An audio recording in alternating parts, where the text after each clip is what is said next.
بسم اللہ الرحمن الرحیم۔ السلام علیکم ورحمۃ اللہ وبرکاتہ۔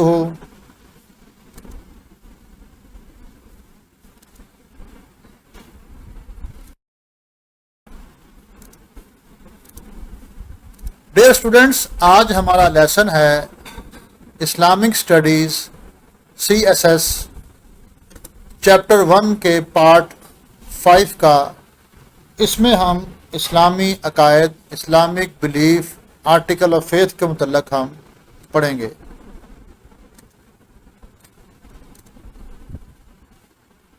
Concept and aspects of faith, belief, ایمان،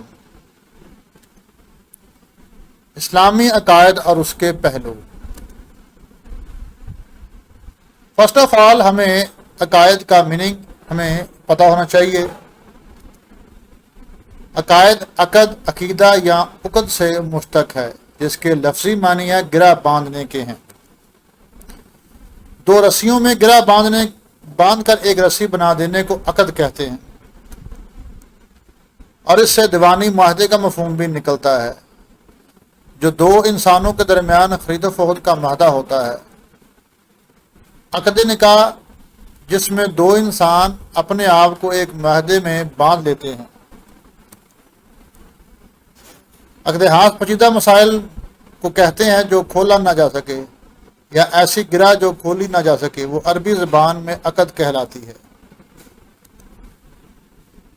عقیدہ کے معنی کسی کے ذہن کو باندھ دینے یا بند کر دینے کے نہیں۔ عقیدہ کے معنی خیالات، افکار کے اس لامتناہی سلسلے کے ہیں۔ ایمان کے مترادف استعمال ہوتا ہے عقیدہ۔ عقیدہ کا مفہوم۔ اسلام میں عقیدہ کو مرکزی حیثیت حاصل ہے۔ عقیدہ کا رسمی اظہار دو شہادتوں پر ایمان لے کے آنا ہے۔ لا الہ الا اللہ محمد الرسول اللہ، اللہ کے سوا کوئی خدا نہیں، اور محمد صلی اللہ علیہ وآلہ وسلم اللہ کے رسول ہیں۔ پہلی شہادت لا الہ الا اللہ توحید، اور دوسری شہادت محمد الرسول اللہ رسالت کہلاتی ہے۔ توحید کا مطلب ہے کہ اللہ ایک ہے، وہ اکیلا خالق و مالک ہے، وہی عبادت کے لائق ہے۔ رسالت کا مطلب محمد صلی اللہ علیہ وسلم اللہ کے آخری رسول ہیں، اور انہی کے ذریعے ہم اللہ کو پا سکتے ہیں۔ یونٹی اینڈ وننس آف اللہ، توحید۔ First of all introduction, what is توحید، what is unity and oneness of اللہ۔ تعلیمات اسلام میں عقیدہ توحید کو بنیادی اور مرکزی حیثیت حاصل ہے۔ اسلام کے اعتقادی اور عملی نظام میں پہلی اور بنیادی چیز عقیدہ توحید ہے۔ باقی جتنے اعتقادات اور ایمانیات ہیں سب اسی کے اجزاء ہیں، اور جتنے معاشی، اخلاقی، سیاسی، معاشرتی قوانین ہیں سب اسی مرکز سے قوت حاصل کرتے ہیں۔ اللہ پر ایمان رکھنے سے مراد ہے اس کے وجود کی حقیقت پر یقین کرنا، صرف اسی کو خالق، کائنات کا خالق، مالک، مدبر اور لائق مالک عبادات ماننا، اس کے سوا کسی اور کو معبود نہ ماننا، اس کی تمام صفات پر یقین رکھنا جن کا قرآن حکیم میں ذکر آیا ہے۔ یہ یقین رکھنا کہ جیسے وہ اپنی ذات میں یکتا ہے ویسے ہی اپنی صفات میں بھی یکتا ہے۔ لٹرل میننگ آف توحید، توحید کا لغوی معنی۔ توحید کا لفظ وحد سے ماخوذ ہے، جس کے لغوی معنی ہے ایک بنانا یا یکتا ثابت کرنا۔ اسلامک میننگ آف توحید، اصطلاحی مفہوم کیا ہے توحید کا؟ اللہ کو ایک ماننا، اس کی ذات، صفات اور افعال میں اور صرف اسی کو عبادت کے لائق جاننا، یعنی اس بات پر یقین کامل رکھنا کہ اللہ ایک ہے، وہ ربوبیت، الوہیت اور صفات و افعال کے لحاظ سے یکتا اور بے مثال ہے۔ پوری کائنات میں اس کے علاوہ کوئی اور معبود نہیں جس کی عبادت کی جائے۔ وہ حی اور قیوم ہے، یعنی ہمیشہ رہے گا۔ وہ ہر صفت کمال سے متصف ہے اور تمام عیوب سے پاک ہے۔ ٹائپس آف توحید، توحید کی اقسام۔ توحید کی 3 اقسام ہیں۔ یونٹی ونس آف اللہ ان لارڈشپ، توحید الربوبیہ یا توحید فی الذات۔ اس سے مراد یہ ہے کہ اللہ یکتا اور تنہا ہے، اس کا کوئی خاندان نہیں، کوئی قبیلہ یا برادری نہیں، کوئی بیٹا یا نہ کوئی ہمسر ہے، اس کو کسی معاون کی ضرورت نہیں۔ وہ اکیلا ہی پوری کائنات کا خالق مالک ہے، وہ اکیلا ہی پوری کائنات کا نظام چلا رہا ہے۔ اللہ تعالیٰ فرماتے ہیں اللہ لا الہ الا هو الحی القیوم، اللہ وہ ہے جس کے سوا کوئی عبادت کے لائق نہیں، وہ حی القیوم ہے، وہ زندہ اور قائم ہے۔ لا تاخذہ سنۃ ولا نوم، نہ اس کو اونگ آتی ہے اور نہ نیند آتی ہے۔ لہ ما فی السماوات و ما فی الارض، اسی کے لیے ہے جو آسمانوں میں ہے اور زمین میں ہے۔ من ذا الذی یشفع عندہ الا باذنہ، کون ہے جو اس کے سامنے کوئی سفارش کر سکے مگر اس کی اجازت کے بغیر۔ یعلم ما بین ایدیہم وما خلفہم، وہ جانتا ہے جو ان کے آگے ہے اور جو ان کے پیچھے ہے۔ ولا یحیطون بشیء من علمہ الا بما شاء، اور کوئی اس کے علم کا احاطہ نہیں کر سکتا مگر وہ جو چاہے۔ وسع کرسیہ السماوات والارض، اور اس کی کرسی، اس کا تخت آسمان و زمین پر پھیلا ہوا ہے۔ ولا یؤودہ حفظہما، اور ان کی حفاظت کرنا اس کو اس سے تھکاوٹ نہیں ہوتی۔ وَهُوَ الْعَلِيُّ الْعَظِيمُ، اور وہ بہت عالی اور عظیم ہے۔ دوسری جگہ اللہ فرماتے ہیں بدیع السماوات والارض، اللہ تعالیٰ ہی ہے جو آسمان و زمین کو بنانے والا ہے۔ ان یکون لہ غلام ولد ولم تکن لہ صاحبۃ، کیسے اس کا بیٹا ہو سکتا ہے جبکہ اس کی کوئی بیوی نہیں ہے۔ وخلق کل شیء وہو بکل شیء علیم، اور اس نے ہر چیز کو پیدا کیا ہے اور وہ ہر چیز کا علم رکھنے والا ہے۔ ایک اور جگہ اللہ فرماتے ہیں سورہ حامیم میں وَمِنْ آیَاتِهِ اللَّيْلُ وَالنَّهَارُ وَالشَّمْسُ وَالْقَمَرُ، اور اس کی نشانیوں میں ہے دن رات، سورج اور چاند۔ لا تسجدوا للشمس ولا للقمر، تم سورج اور چاند کو سجدہ نہ کرو۔ واسجدوا للہ الذی خلقہن ان کنتم ایاہ تعبدون، صرف اللہ کو سجدہ کرو جس نے ان کو پیدا کیا ہے اگر تم اس کی بات کرنا چاہتے ہو، یعنی مخلوق کو سجدہ نہیں کرنا، خالق کو سجدہ کرنا ہے۔ دوسری توحید کی قسم ہے unity once of Allah in worship, توحید الالوہیت، توحید فی العبادت۔ اس کا مطلب ہے کہ اللہ تعالیٰ کی عبادت کرنا، اس کے سوا کسی اور کی عبادت نہ کرنا۔ عبادت عربی زبان کا لفظ عبد سے ماخوذ ہے جس کے معنی ہے بندہ۔ اس طرح عبادت کا معنی بندگی ہے، عابد بندگی کرنے والا اور معبود ذات جس کی بندگی کی جائے۔ عبادت کی تمام صورتیں، نماز، روزہ، حج، زکوٰۃ، قربانی، دعا، سب صرف اور صرف اللہ کے لیے ہیں۔ دین اسلام میں عبادت کا مفہوم یہ ہے کہ اللہ تعالیٰ کی مکمل اطاعت، سپردگی اور غلامی اختیار کی جائے، یعنی اللہ تعالیٰ کے احکامات پر عمل کرتے ہوئے جن چیزوں کو بجا لانے کا حکم دیا گیا ہے انہیں اپنایا جائے، اور جن سے منع کیا گیا ہے ان سے پرہیز کیا جائے۔ اللہ تعالیٰ فرماتے ہیں یا ایھا الناس اعبدوا ربکم الذی خلقکم والذین من قبلکم لعلکم تتقون، اے لوگو اپنے رب کی عبادت کرو جس نے تمہیں پیدا کیا اور تم سے پہلے لوگوں کو پیدا کیا تاکہ تم اللہ سے ڈرنے والے بن جاؤ۔ اور سورہ فاتحہ میں ہے اللہ فرماتے ہیں ایاک نعبد و ایاک نستعین، اے اللہ ہم تیری ہی عبادت کرتے ہیں اور تجھ ہی سے مدد مانگتے ہیں۔ یعنی ان دونوں آیات کا مفہوم یہ ہے کہ صرف اور صرف اللہ ہی ہے جو عبادت کے لائق ہے۔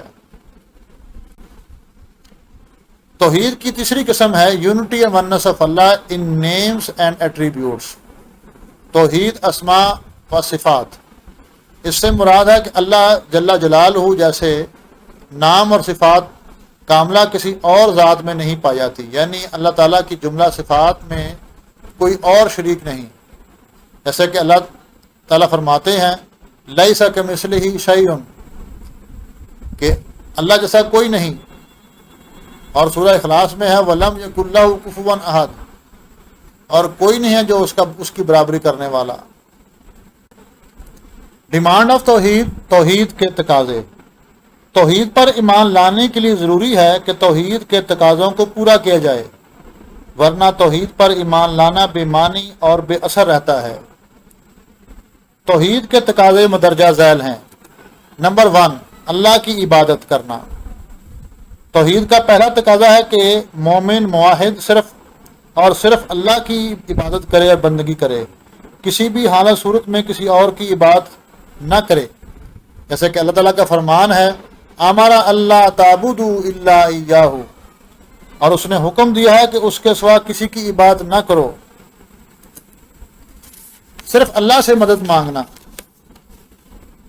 توحید کا دوسرا تقاضا ہے کہ جب بھی کوئی مشکل پیش آئے تو صرف اللہ کی ذات سے مدد مانگی جائے، جو کسی کا محتاج نہیں، سب اس کے محتاج ہیں۔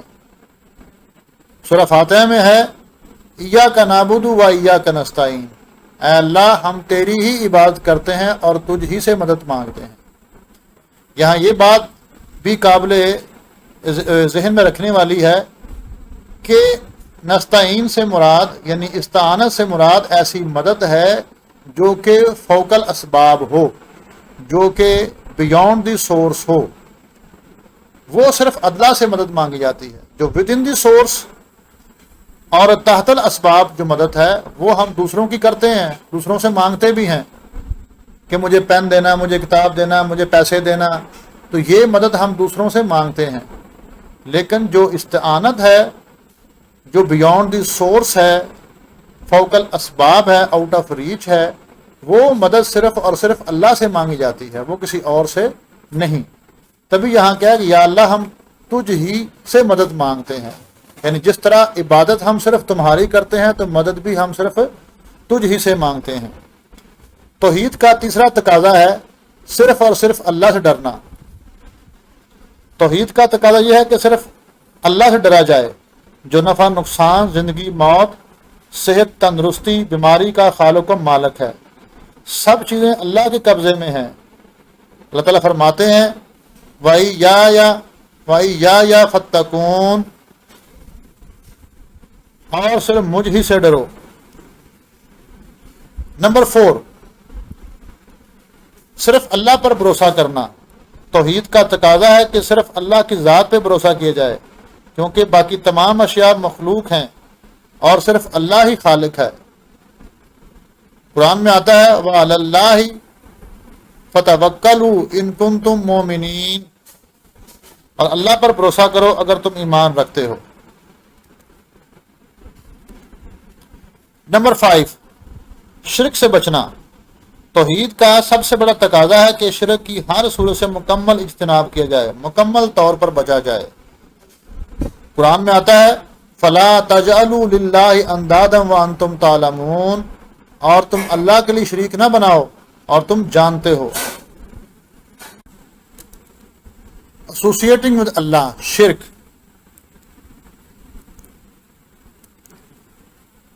شرک کے لغوی معنی ہے شراکت داری، حصے داری، سانجھی۔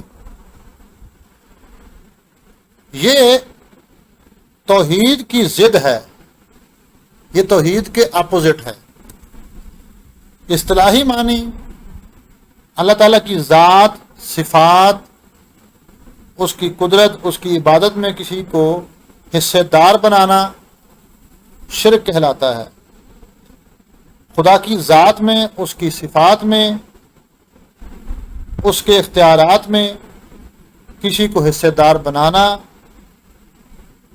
کسی کو شراکت داری کرنا شرک کہلاتا ہے۔ حضرت علی سے روایت ہے کہ عقیدے میں شک بھی شرک کے برابر ہے۔ شرک کے نقصانات کیا ہیں؟ سب سے بڑا شرک کا نقصان یہ ہے کہ یہ ناقابل معافی جرم ہے۔ ایسا جرم ہے، ایسا گناہ ہے کہ جس کی دنیا میں کوئی، آخرت میں اس کا کوئی تلافی نہیں۔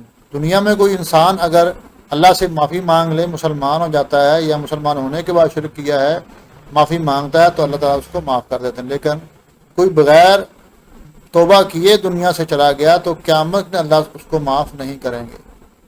اس کے علاوہ اور جتنے بھی گناہ ہیں اللہ اس کو معاف کر سکتے ہیں۔ اللہ تعالیٰ قرآن میں فرماتے ہیں ان اللہ لا یغفر ان یشرک بہ ویغفر ما دون ذلک لمن یشاء فمن یشرک باللہ فقد ضل ضلالا بعیدا۔ بے شک اللہ معاف نہیں کرتا کہ اس کے ساتھ کسی کو شریک ٹھہرایا جائے، اور اس کے سوا وہ جس کو چاہتا ہے معاف کرتا ہے، اور جس نے اللہ کے ساتھ شرک کیا وہ دور کی گمراہی میں جا گرا۔ دوسرے شرک کا نقصان یہ ہے کہ یہ انسان کے اعمال کو تباہ کر دیتا ہے، غارت اعمال کا سبب ہے۔ جتنی انسان نے نیکیاں کی ہوتی ہیں، شرک کرنے سے وہ ساری تباہ ہو جاتی ہیں۔ اللہ قرآن میں فرماتے ہیں وَلَوْ أَشْرَكُوا لَحَبِطَ عَنْهُمْ مَا كَانُوا يَعْمَلُونَ، اگر انہوں نے شرک کیا تو اس کے سارے جو عمل ہیں وہ برباد ہو جائیں گے۔ امپیکٹس آف توحید آن ہیومن لائف، توحید کے انسانی زندگی پر اثرات۔ عقیدہ توحید سے انسان کی انفرادی اور اجتماعی زندگی پر اثرات مرتب ہوتے ہیں۔ سب سے پہلے ہم انفرادی اثرات پڑھیں گے۔ امپیکٹس آن انڈیویجول لائف، انفرادی زندگی پر اثرات۔ نمبر 1 ہے شجاعت، بریو اینڈ کریجیس، یعنی جو انسان اللہ کی توحید پر ایمان لے کے آتا ہے وہ بہادر ہو جاتا ہے۔ توحید پرست غیر معمولی طور پر جرأت، بساط، شجاعت کا متحمل ہوتا ہے۔ وہ اچھی طرح جانتا ہے کہ زندگی اور موت صرف اور صرف اللہ کے ہاتھ میں ہے، اور پھر کسی ڈرنے کی ضرورت نہیں۔ عام طور پر 2 چیزیں انسان کو بزدل بناتی ہیں، ایک جان مال کی محبت، ایک اہل و عیال کی محبت۔ توحید پرست سمجھتا ہے کہ جان مال کا حقیقی مالک اللہ تعالیٰ ہے، اور اس کی خاطر سب کچھ قربان کرنے کے لیے تیار ہے۔ اہل و عیال بالخصوص اولاد سے محبت انسانی فطرت میں شامل ہے، اور بعض اوقات یہ محبت اس قدر شدید ہوتی ہے کہ والدین اپنی اولاد کی خاطر، اپنے قریبی رشتہ داروں کی خاطر بڑی سے بڑی قربانی دینے سے دریغ نہیں کرتے، یہاں تک کہ جان کی بازی لگا دیتے ہیں، اور ان کی ضروریات کو جائز اور ناجائز طریقے سے پورا کرنے کی کوشش کرتے ہیں۔ لیکن جو بہادر انسان ہے، جو توحید پرست ہے، وہ ان چیزوں کا فکر نہیں کرتا۔ وہ سمجھتا ہے کہ دونوں چیزیں اللہ کی طرف سے ہیں، اور اللہ ہی ان کا صحیح حامی و ناصر ہے اور ان کی حفاظت کرنے والا ہے۔ نمبر 2 ہے عزت نفس، سیلف رسپیکٹ۔ مومن اور موحد جو عقیدہ توحید پر ایمان لاتا ہے وہ خوددار اور عزت نفس کے بلند ترین معراج پہ پہنچتا ہے۔ وہ کبھی کسی بھی صورت میں اپنے آپ کو کسی خصوصیت کے بال بوتے پر مغرور نہیں کرتا، اپنی ذہانت، قابلیت، دولت، عزت وغیرہ کو اللہ تعالیٰ کی عطا کردہ نعمت سمجھتا ہے۔ ہر مشکل میں وہ اللہ کے سامنے سجدہ پر سجود ہوتا ہے۔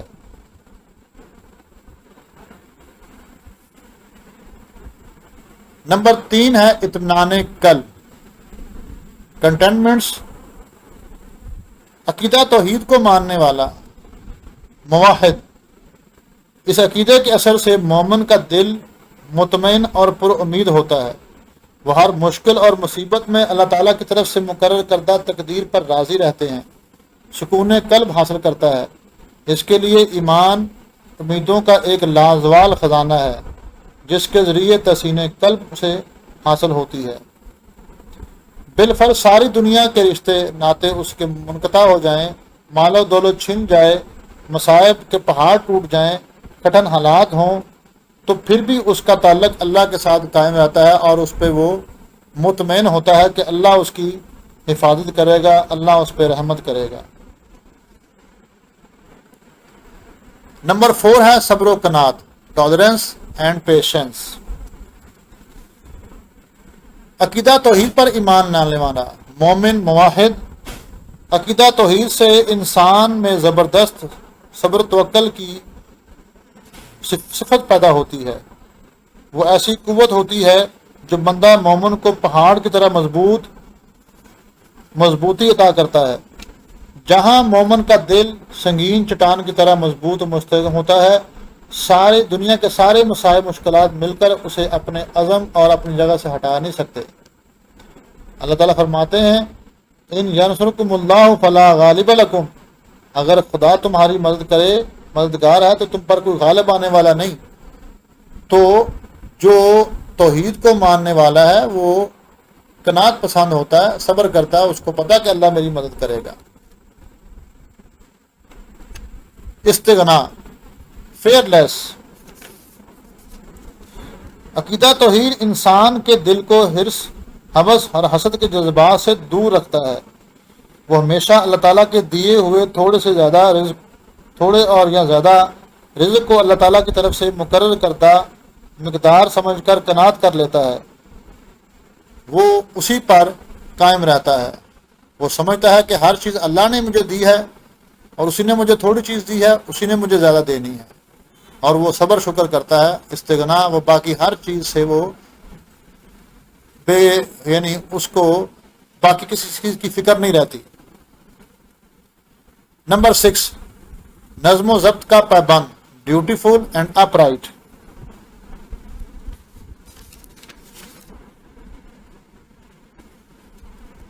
عقیدہ توحید کو ماننے والا وہ نظم و ضبط کا پابند رہتا ہے۔ وہ اپنے آپ کو سمجھتا ہے کہ وہ اللہ نے اس کے لیے جو قانون بنایا ہے وہ اس کا پابند ہے۔ نماز پڑھے گا ٹائم پہ، روزہ رکھیں کہ جو ٹائم ہے اس پہ کاربند رہے گا۔ جو اللہ نے اس کے لیے قانون اور ضابطے بنائے ہیں اس کا پابند رہتا ہے۔ وہ جانتا ہے کہ اللہ تعالیٰ ہر لمحے ہر جگہ میرے ساتھ ہے۔ اگر میں رات کے اندھیرے میں بھی اور تنہائی تاریک گوشے میں بھی کوئی نافرمانی کرنے ادا کرتا ہے تو خدا میرے دل کی گہرائیوں میں پیدا ہونے والا ہر خیال معلوم کر دیتا ہے۔ عاجزی اور انکساری، ہمبلنس اینڈ موڈیسٹ۔ عقیدہ توحید کو ماننے والا وہ ہمیشہ عاجز رہتا ہے اللہ کے سامنے۔ اس کے اندر غرور تکبر نہیں ہوتا۔ وہ سمجھتا ہے کہ اللہ نے ہر چیز ہر انسان کو دی ہے۔ اگر اللہ نے مجھے کوئی نعمت دی ہے تو اس میں میرا کوئی کمال نہیں، یہ اللہ نے مجھے عطا کی ہے۔ اور وہ اللہ کے سامنے عاجز سے رہتا ہے، ہمبل رہتا ہے۔ اس سے وہ اللہ کے سامنے بے بس، اور اس کے پاس جو کچھ بھی ہے وہ سمجھتا ہے کہ سب اللہ کا دیا ہوا ہے، اور اللہ تعالیٰ دینے پر قادر ہے، وہ چھین لینے پر بھی قادر ہے۔ لہذا بندے کے لیے غرور تکبر کی کوئی گنجائش نہیں، اسے تواضع انکساری ہی زیب دیتی ہے۔ اس کے برعکس جو توحید پر ایمان نہیں لے کے آتا وہ متکبر ہو جاتا ہے۔ وہ ہر چیز کو اپنی قابلیت، اپنی محنت سمجھتا ہے۔ امپیکٹس آف توحید آن سوسائٹی، توحید کے اجتماعی زندگی پر اثرات۔ نمبر 1، یونٹی آف ہیومینٹی، وحدت انسانی۔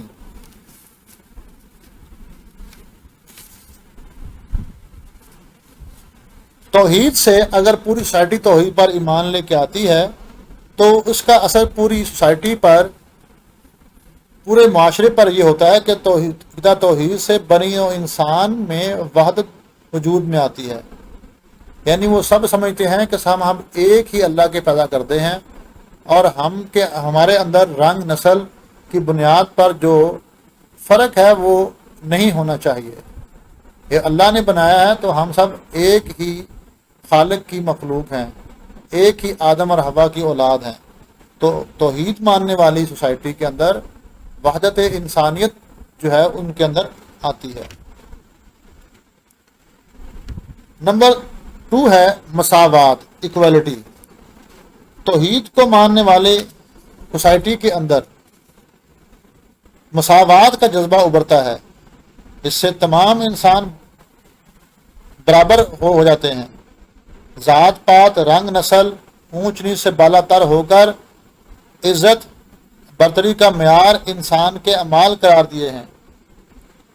یہ عقیدہ تمام انسانوں کو پیدائش کے اعتبار سے یکساں ہی قرار دیتا ہے، ان کا مادہ پیدائش طریق ایک ہی ہے، سب کا حسب و نسب ایک ہی ماں باپ سے ملتا ہے۔ اللہ تعالیٰ فرماتے ہیں یا ایھا الناس اتقوا ربکم الذی خلقکم من نفس واحدہ وخلق منها زوجها وبث منهما رجالا کثیرا ونساء واتقوا اللہ الذی تساءلون به والارحام ان اللہ کان علیکم رقیبا۔ یہ سورہ نساء کی آیت ہے۔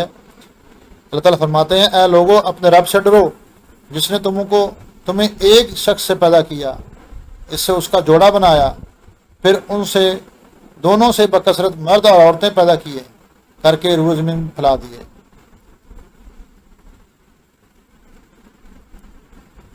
نمبر 3 ہے اخوت، بردرہڈ۔ خدا کی وحدانیت سے بنی نوع انسان کی وحدت پیدا ہوتی ہے۔ سب انسان ایک خدا کی مخلوق اور اس کے بندے ہیں، جبکہ خداؤں کی کثرت سے ان میں افراد انتشار پیدا ہوتا ہے۔ خدا پرست انسان رنگ، نسل، زبان، وطن، قوم کی تفریق مٹا کر اللہ کی رسی کو مضبوطی سے تھام لیتے ہیں، یعنی متحد ہو جاتے ہیں۔ یہی وہ جذبہ ہے جس سے تمام مسلمانوں جڑے ہوئے ہیں۔ اللہ تعالیٰ فرماتے ہیں انما المؤمنون اخوہ، بے شک مسلمان، بے شک مومن بھائی بھائی ہیں۔ یونیورسل سوسائٹی، عالمگیر معاشرہ۔ توحید یہ ایک عالمگیری معاشرے کو وہ وجود میں لاتا ہے۔ عقیدہ توحید اجتماعی زندگی پر گہرا اثر ڈالتا ہے۔ انسانی معاشرت کی بنیاد کامل عدل اور صحیح مساوات پر قائم ہے۔ کامل عدل، مساوات اور وحدت آدم کے بغیر ناممکن ہے۔ دنیا کی موجودہ ابتری اور تباہی کی اصل سبب یہ ہے کہ جس رفتار سے دنیا نے ترقی کی ہے اسی رفتار سے انسان نے شعور میں ترقی نہیں کی، اور ہر جو دنیا ہے وہ الگ الگ سوسائٹی میں الگ الگ رنگ نسل میں بٹی ہوئی ہے، جبکہ توحید کو ماننے والے پوری سوسائٹی میں، پوری دنیا میں ایک ہی معاشرے کو وہ تشکیل دیتے ہیں۔ دنیا میں جہاں بھی رہنے والا مسلمان ہے وہ سمجھتا ہے کہ مسلمان چاہے وہ کسی بھی علاقے کا ہو، کسی بھی رنگ کا ہو، کسی بھی وہ وطن میں رہتا ہے، وہ ایک ہی سوسائٹی سے بلانگ کرتا ہے اور وہ ہے مسلم۔ تو اس سے ایک مسلم معاشرہ، ایک عالمگیری معاشرہ، یونیورسل سوسائٹی وجود میں آتی ہے۔ یونیورسل پیس، عالمی امن۔ اس ترقی یافتہ دور میں عالمی امن کی خواہش ہر انسان کی تقریباً سب سے بڑی خواہش ہے۔ جب سب انسان ایک اللہ پر ایمان رکھتے ہوں تو اس سے مساوات انسانی کی بنیاد پر ایک عالمگیر معاشرہ وجود میں آ جائے گا، جس سے عالمی امن کے قیام کے لیے بھرپور مدد ملے گی۔ جو لوگ عقیدہ توحید کو صدق دل سے قبول کرتے ہیں ان میں تمام تر نفرتیں، دشمنیاں ختم ہو جاتی ہیں، اور دوسری طرف اخوت، اتحاد، مذہبی رواداری جنم لیتی ہے، جو کہ عالمی امن کے قیام کے لیے نہایت اہم ہے۔